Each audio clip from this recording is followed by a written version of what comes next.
Qala an-nabiy sallallahu alaihi wasallam, la a'lamanna min ummati ya'tuna yawmal qiyamati bihasanatin mithla jibali tihamati bidan fayaj'alaha Allahu haba'an manthura. Kata baginda Nabi sallallahu alaihi wasallam, aku itu tahu betul ada dari umatku. Bisa jadi umatnya Nabi itu ya orang-orang yang nampak soleh itu. Aku itu tahu betul ada di antara umatku yang datang pada hari kiamat dengan kebaikan sebesar gunung Tihamah.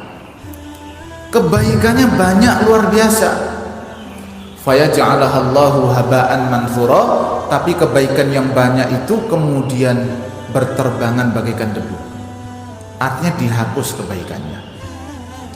Padahal dia sudah yakin betul, wah ya Masya Allah, saya ini di dunia nggak pernah tinggalkan tahajud, saya di dunia nggak pernah meninggalkan kebaikan. Tapi ada orang-orang yang kebaikannya itu hancur lebur tak tersisa. Maka Thauban, ya Thauban itu adalah pembantunya Nabi Shallallahu Alaihi Wasallam. Ketika mendengarkan hadis ini mengatakan begini, ya Rasulullah, sifhum lana, jallihim lana. Terangkan ya Rasulullah siapa mereka itu. Terangkan betul-betul ya Rasulullah, alla nakuna minhum, supaya kami tidak termasuk golongan itu ya Rasulullah. Supaya kami enggak termasuk golongan itu ya Rasul. Wa nahnu la na'lam, sedangkan kita tidak mengetahui. Maka baginda Nabi mengatakan, ama innahum min ikhwanikum wa min jildatikum. Ya mereka itu saudara kalian, ya Islam juga, ya Muslim juga. Wa ya'khuduna minal laili kama ta'khudun. Mereka itu juga sholat malam. Coba, kalau Nabi menyebutkan orang ini sholat malam, kira-kira sholat fardunya beres nggak? Orangnya rajin sholat malam, kira-kira kalau orang rajin sholat malam, sholat 5 waktunya dikerjakan nggak kira-kira? Kerjakan.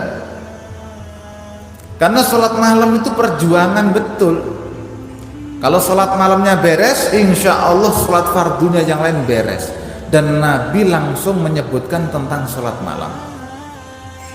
Mereka itu saudara kalian, mereka itu satu kulit dengan kalian, mereka juga sholat malam. Ya, mereka juga sholat malam. Walakinnahum aqwamun idza khalau bimaharimillahi intahakuha. Akan tetapi mereka itu kalau sedang sendirian, mereka merobek tirai yang diberikan oleh Allah dan bermaksiat. Jadi orang-orang ini soleh, tapi di depan masyarakat. Orang-orang ini soleh, tapi kalau di hadapan orang banyak. Kalau sendirian, bermaksiat kepada Allah. Orang-orang yang demikian ini amalannya bisa terhapus di hari kiamat. Maka guru saya namanya Dr. Zaid Ali Qurun. Dr. Zaid Ali Qurun itu orang Saudi. Ya. Beliau itu menyampaikan begini, bukankah kita itu senang kalau melihat ada orang rajin sholatnya, rajin ngajinya, tutur katanya bagus, dengan istrinya luar biasa bagus, dengan keluarganya akhlaknya bagus, suka membantu, orangnya dermawan, pakaiannya sering pakai pakaian islami. Seneng nggak kalau begitu kira-kira? Punya anak ngajinya bagus, sholatnya keren, Masya Allah. Cari duitnya pinter. Cari duitnya pinter penting ya ini ya kayaknya ya. Penting. Kata beliau, sungguh indahnya kalau kita itu melihat diri kita atau orang lain punya sifat-sifat seperti itu. Betapa bahagianya. Ya, cari duitnya pinter, sholatnya rajin, tutur katanya bagus, dengan istrinya baik, istri dengan suaminya baik, dengan anak-anak dan tetangga nggak ada masalah, di tempat kerjaan profesional, Masya Allah, nikmat apa lagi? Tapi kata Dr. Zaid Ali Qurun, tapi alangkah indahnya kalau itu dipadukan dengan amalan hati yang juga baik. Karena ada orang-orang yang memang di depan orang itu, tapi kalau sendiri. Nah, ini saya itu sedang tanya pada diri saya dan para jamaah sekalian. Ya, kira-kira kalau sendiri itu kita itu tetap soleh atau kemudian ada mumpung nggak dilihat orang. Ada itu nggak kira-kira? Mumpung nggak dilihat orang, celinguk, nggak ada orang, akhirnya melakukan sesuatu yang diharamkan. Atau kita ini baik keadaan sendiri maupun di keramaian menjadi orang soleh. Tadi dalam sholat subuh saya bacakan ayat A'udzu billahi minasy syaithanir rajim. Qul in tukhfu ma fi sudurikum aw tubduhu ya'lamuhu Allah wa ya'lamu ma fis samawati wa ma fil ard wallahu ala kulli syai'in qadir. Katakanlah, qul ya, in tukhfuhu aw tubduhu ya'lamu Allah. Qul in tukhfu ma fi sudurikum. Katakanlah, apapun yang kamu sembunyikan dalam hati, disembunyikan. Orang lain nggak tahu, istri nggak tahu. Apa yang kamu sembunyikan dalam hatimu atau yang kamu tampakkan dalam perbuatan, ya'lamuhullah, Allah itu tahu.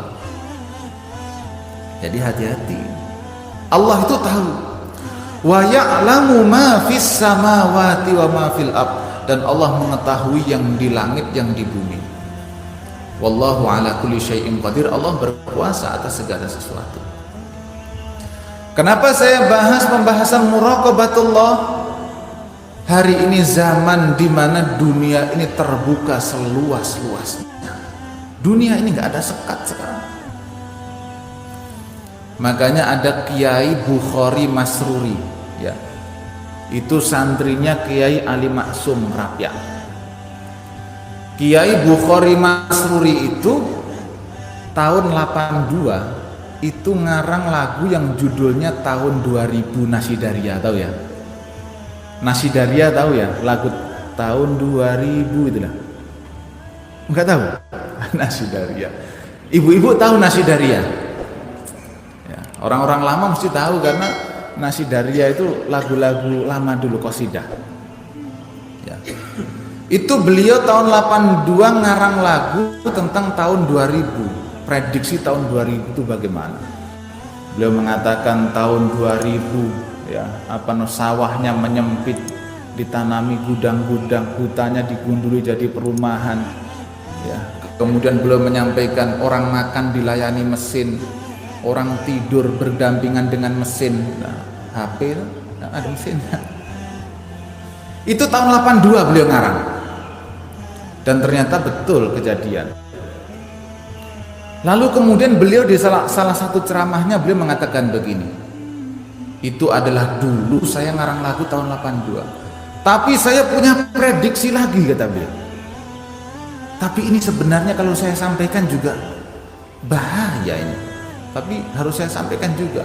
Kata beliau, tahun 2035 itu semua dunia nggak ada sekat. Ternyata belum 2035 sudah begitu. Itu zaman beliau nyampaikan HP-nya masih jadul itu. Nah, beliau nyampaikan ceramahnya masih jadul. HP-nya masih bisanya, gamenya adanya ular-ularan gitu doang ya. Bisanya untuk telepon sama SMS. Beliau mengatakan betapa nanti itu kemungkinan, kata beliau, kemungkinan nanti itu HP-nya orang itu kalau sekarang harganya mahal, waktu itu beliau sebutkan harganya HP waktu itu masih 15 jutaan. Tapi suatu hari nanti saya prediksinya kok HP canggih itu dimiliki setiap orang. Itu kata beliau. Saya memprediksi HP canggih itu nanti dimiliki semua rumah dan semua orang punya. Jadi mengetahui orang itu bahkan kalau orang pacaran itu aurat itu bisa nampak nanti. Itu kata beliau. Padahal waktu itu. Jadi kalau dia ngomong, dek saya itu pengen lihat apa begitu, langsung diperlihatkan, di foto, video kelihatan. Ternyata kok hari ini kejadian itu. Ternyata kitalah yang menemui zaman itu. Kiai Bukhari Masruri sudah wafat. Ya, dan hari ini kitalah yang menjumpai itu semuanya. Itulah kenapa hari ini tema yang saya pilih muraqabatullah. Merasa diawasi oleh Allah Subhanahu wa taala karena saking pentingnya ilmu ini. Kalau di dalam hadis Arba'in Nawawi ada hadis kedua, malaikat Jibril datang dalam bentuk manusia itu yang diajarkan 3 hal. Yang pertama bertanya apa itu iman, yang kedua tanya apa itu Islam, yang ketiga apa itu ihsan. Dan ini ternyata pondasinya orang kalau pengen baik belajar 3 perkara ini. Akidahnya betul, ibadahnya betul, kemudian yang ketiga muraqabatullah. An ta'budallah ka'annaka tarahu fa illam takun tarahu fa innahu yaraka. Kamu itu ibadah kepada Allah seakan-akan kamu melihat Allah. Kalau kamu nggak bisa melihat Allah, sesungguhnya ketahuilah Allah melihat kita. Allah melihat kita. Maka perkara muraqabatullah ini penting sekali, ya, muraqabatullah. Saya teruskan hadis tadi itu. Ya. Ada orang-orang dari umat Rasulullah sholat malamnya rajin, ibadahnya rajin, akhlaknya baik, tapi pahalanya hangus di sisi Allah. Penyebabnya apa? Kalau di depan manusia dia jadi soleh, kalau lagi sendirian dia bermaksiat kepada Allah. Ini hati-hati. Hari ini harus berhati-hati dengan yang namanya HP ini, hati-hati. Hati-hati betul. Sendirian itu ujian dari Allah. Orang sendiri itu ujian betul-betul. Kalau di depan orang banyak hari ini, masya Allah semuanya soleh, dan yang di sini memang soleh, zahiran wa batinan insya Allah. Yang ada di masjid ini soleh lahir batin insya Allah. Mudah orang beramal soleh di depan orang banyak, itu mudah. Ya, kita ini sungkan sama orang, akhirnya ke masjid, mudah.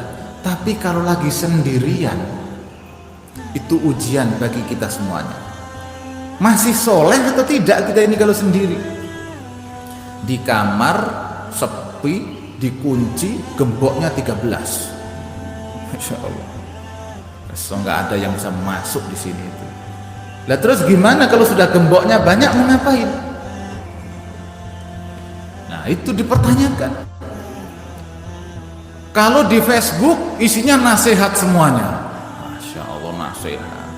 Tapi kalau lagi buka HP sendirian, apa yang terjadi? Wallahu a'lam. Di zaman keterbukaan ini, dan anak-anak muda terutama diawasi. Orang tua bertanggung jawab kalau sudah belikan HP kepada anak, orang tua tanggung jawab untuk mengawasi penggunaannya. Dipintai pertanggungjawaban di akhirat. Apa dikira nggak diminta pertanggungjawaban? HP dibelikan, pulsa diisikan, kurang apa? Kalau kita nggak pernah memperhatikan itu, sungguh. Mohon maaf, ada orang yang ngomong dengan saya, Pak Ustadz, gimana caranya saya berhenti dari nonton video yang gak baik itu? Anak muda datang curhat gimana caranya berhenti dari nonton video yang tidak baik. Alhamdulillah dia datang minta solusi. Ya, kenapa? Risau. Itu terjadi sudah lama, nggak bisa berhenti, sedangkan HP masih di tangan. Risau. Setiap hari risau. Nikah belum mampu, kemudian dia melihat sesuatu yang tidak seharusnya dilihat. Apa yang difikirkan? Ya macam-macam. Makanya hari ini banyak orang hamil di luar nikah, banyak orang lahir diaborsi, bayinya dibuang. Itu salah satunya hilangnya muraqabatullah, hilangnya rasa diawasi oleh Allah itu. Maka ini penting ditanamkan bahwa kita ini dilihat oleh Allah Subhanahu wa taala.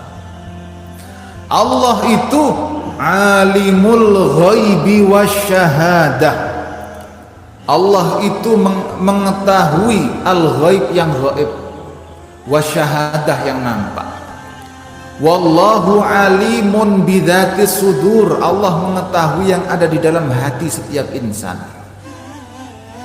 Innallaha bikulli syai'in alim. Allah itu mengetahui segala sesuatu. Ya, salah satu sifat Allah al-alim, yang maha mengetahui, al-khabir, yang maha mengetahui, as-sami, yang maha mendengar. Asmaul husna ini kita tadabburi. Kalau sudah Allah itu as-sami', maka kalau kita bisik-bisik sekalipun Allah tahu. Kalau Allah itu al-basir, maha melihat, kita sembunyi pun Allah tahu. Kalau sudah Allah itu alimun bidzatis sudur, mengetahui yang ada dalam jiwa kita, meskipun kita hanya batin saja. Kok ada orang kayak gitu sih? Allah tahu. Ya. Mari kita bahas hadis yang tadi itu. Kenapa orang yang maksiat dalam kesendirian itu pahalanya bisa dihapus oleh Allah? Kenapa? Orang yang soleh di keramaian tapi sering maksiat kalau lagi sendiri, kenapa kok pahalanya dihapus oleh Allah Subhanahu wa ta'ala? Sebabnya adalah ternyata dia solehnya itu untuk manusia, nggak benar-benar. Kalaupun takut berbuat maksiat bukan karena Allah, tapi karena malu sama manusia. Bah, saya ini sudah peci, saya aja udah begini loh, ya nggak pantas saya ini kalau kemudian maksiat ini, malu saya dilihat Pak Haji nanti. Tapi kalau lagi sendiri, pecinya lagi dicopot. Itulah kenapa Allah benci dengan orang yang demikian. Kenapa? Karena takutnya itu takut yang nggak benar-benar. Ibadahnya itu menjadi ibadah seperti main-main. Loh gimana? Kalau dalam keramaian dia ibadah, tapi kalau sendiri, kemudian dia mengakhir-akhirkan sholat, bahkan terkadang nggak sholat sama sekali. Maka kita berhati-hati ya daripada dosa-dosa yang dilakukan secara sembunyi-sembunyi ini. Jadi mari muraqabatullah ini ditingkatkan, kita ini dilihat oleh Allah Subhanahu wa ta'ala kapanpun. Makanya Allah sampaikan dalam surat Qaf, wa nahnu aqrabu ilaihi min hablil warid. Allah itu lebih dekat bagi seorang hamba dari urat lehernya. Urat leher. Jadi Allah itu lebih dekat dari urat leher kita. Artinya Allah itu dekat banget, tahu segala sesuatu terkait kita. Tapi kenapa Allah mengibaratkan kedekatan itu dengan urat leher? Emang urat lehernya Bapak Ibu pernah berpisah dari badan? Nggak pernah. Bapak ngantor, urat lehernya masih ada. Bapak di dalam rumah, urat lehernya ada. Kemana-mana urat lehernya bersama kita. Itulah maknanya. Lebih dekat dari urat leher itu artinya dia nggak pernah berpisah dari pengawasan. Sebagaimana urat leher tidak pernah berpisah dari kita. Kalau berpisah ya kitanya mati. Selama masih ada, artinya Allah itu dekat sekali dengan kita. Ayo muraqabatullah itu ditingkatkan. Termasuk kepada anak-anak diajarkan betul, ya, diajarkan betul, diajari bahwa Allah melihat kita. Karena mohon maaf, kalau muraqabatullah tidak diajarkan kepada anak, tidak ditanamkan sejak dini, sungguh kita ini jadi orang tua itu nggak bisa ngawasi anak 24 jam. Coba siapa bapak ibu yang bisa membersamai anak 24 jam? Siapa? Nggak bisa. Kalau anak saya masih kecil, bapak-bapak sekalian anaknya ada yang kuliahnya jauh, ada yang anaknya kuliah jauh, ada yang tempat kerjanya jauh, ada. Gimana kalau anaknya kuliah di Jogja? Gimana ngawasinya? Nak sudah sholat? Sudah Pak. Nah, oh enak kan didengarnya. Tapi di sananya bagaimana? Wallahu a'lam. Wallahu a'lam. Ya. Muraqabatullah itu kalau diajarkan kepada anak-anak kita, maka orang tua itu nggak terlampau khawatir. Anaknya di tempat jauh ya nggak maksiat. Wong dia tahu dia diawasi oleh Allah. Sebagaimana kisahnya Nabi Yusuf ya. Nabi Yusuf itu berpisah dari keluarganya, berpisah dari kampungnya, dia hijrah ke tempat lain, ke tempatnya kerajaan lagi, diajakin zina. Itu kalau orang sekarang misalkan ada orang merantau, alah enggak apa-apa, saya mau nakal senakal-nakalnya enggak dilihat orang tua saya kok, enggak malu saya di perantauan ini mau nakal senakal-nakalnya, tetangga saya nggak lihat kok. Kalau saya pulang ya tinggal saya berubah jadi baik. Itu perantauan. Ya. Maka mari kita tingkatkan muraqabatullah, ya. Jangan sampai hilang dari dalam diri kita. Ya. Apa hasil daripada muraqabatullah?